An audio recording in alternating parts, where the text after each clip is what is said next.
ఈ సంవత్సరం ఖచ్చితంగా సమంతతో పాటు ఇంకా ఇద్దరు హీరోలు ఉన్నారు. ఈ ముగ్గురులో ఎవరో ఒకరు ఖచ్చితంగా సూసైడ్ చేసుకొని చనిపోతారు అని మన ఫేమస్ ఆస్ట్రాలజిస్ట్ వేణుస్వామి మాత్రం కొన్ని అంటే దీని సంచలనమైన వ్యాఖ్యలు అనుకోవచ్చా, లేకపోతే అసత్యమైన వ్యాఖ్యలు అనుకోవచ్చా, లేకపోతే అసలు మైండ్ లేని వ్యాఖ్యలు అనుకోవచ్చా?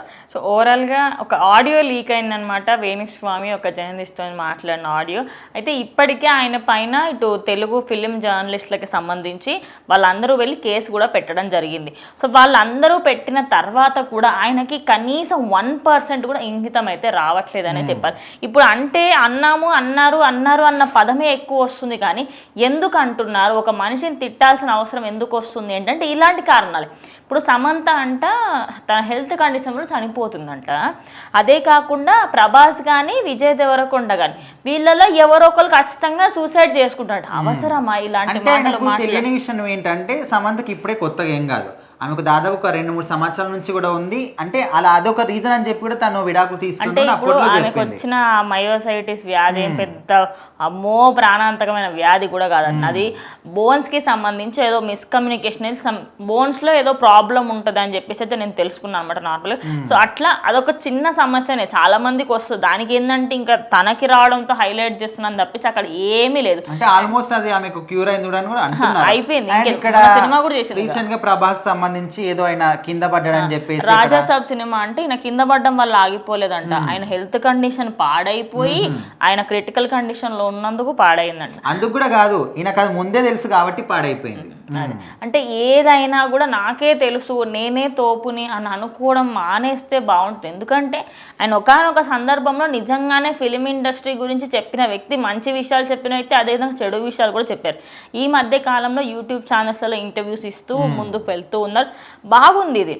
అంటే ఒక లెవెల్ తర్వాత చూడడానికి కూడా బాగుంటుంది. అరే చెప్తున్నారు కదా అని చెప్పేసి. కర్మగాలి అప్పట్లో ఐ గెస్ 2020-21 ఎప్పుడైతే సమంత నాగచైతన్య విడాకులు తీసుకుందని అప్పటి నుంచి స్టార్ట్ అయింది. ఆ ఒక విషయం నిజమైంది అనమాట. దాని తర్వాత కోవిడ్ అంతా అయిపోయింది అప్పటికి.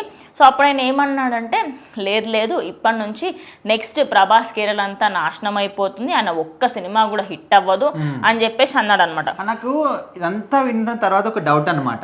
సో నీకు సెలబ్రిటీలకు సంబంధించి వాళ్ళకు సినిమా హిట్ అవుతుందా లేదా, హెల్త్ పాడవుతుందా, చనిపోతారు అన్నీ తెలుస్తాయి కదా.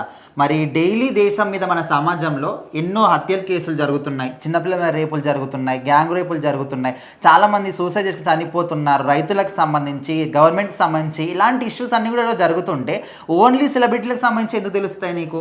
ముందే హెచ్చరించవచ్చు కదా. లేలే ఇప్పుడు సామాన్యుల గురించి చెప్పామనుకోండి, సరే ఒక ఊరికి సంబంధించిన రైతులకి ఈ ఊర్లో రైతులకి ప్రాబ్లం వస్తుంది అని చెప్పారనుకోండి, ఎవరు పట్టించుకుంటారండి? ఎవరికి అవసరమో రైతులు గంగలో పోని ఏట్ట పడిపోని మనకెందుకు? కానీ ఇక్కడ ఒక సెలబ్రిటీ గురించి చెప్పామనుకోండి, మెయిన్లీ సమంత అనే పేరు ఆమె టాలీవుడ్ని వదిలేసిపోయినప్పటికీ కూడా తనకంటూ ఒక డిఫరెంట్ క్రేజ్ ని మెయింటైన్ చేస్తుంది. సో సమంత పేరు చెప్తే ఈ మధ్య హైలైట్ అవ్వట్లేదు అన్నమాట, ఎందుకంటే వెళ్ళిపోయింది కదా. ఇప్పుడు నెక్స్ట్ ఎవరు ఉన్నారు? రష్మిక మందనని టార్గెట్ చేద్దాం. కానీ రష్మిక మందనని టార్గెట్ చేస్తే ఫ్యాన్స్ తిడతారు.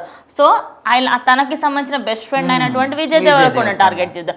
అరే ఇప్పటికి కూడా సక్సెస్ అవ్వము, నెక్స్ట్ టాప్ మోస్ట్ లో ఉన్న హీరో ఎవరు? ప్రభాస్. సో ప్రభాస్ని టార్గెట్ చేద్దాం, అది ఆయన స్ట్రాటజీ. అంటే ఇప్పుడు ఒక విషయం అండి, ఒక పాయింట్లో మనిషి అన్నాక చచ్చిపోతాడు, అది పెద్ద వింతేం కాదు.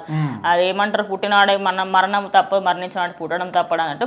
సేమ్ ఎగ్జాక్ట్గా ఖచ్చితంగా వాళ్ళు మళ్ళీ పుడతారు, చనిపోతారు, ఇదంతా కామన్.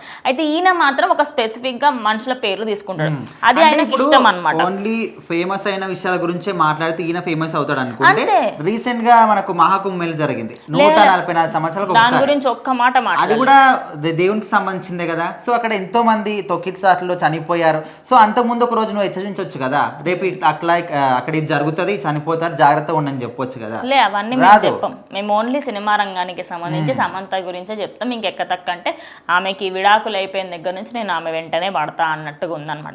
ఇంకా అనొద్దు కానీ వాళ్ళ ఫ్యామిలీ మెంబర్స్ కూడా చాలా మంది ఆయనకి హెచ్చరిస్తున్నారు, మీరు మాట్లాడడం ఆపేయండి అని. ఆయన కూడా నేను మాట్లాడాలని చెప్పారు, కానీ కంటిన్యూస్గా మాట్లాడుతున్నారు. ఇప్పటికైనా ఆయన కొంచెం నోరు మూసుకుంటే బాగుంటుంది. అండ్ ఈ ఆడియో రేపటి రోజు నాది కాదు అన్నా కూడా మీ వాయిస్ అనేది క్లియర్ గా అర్థం అవుతుంది.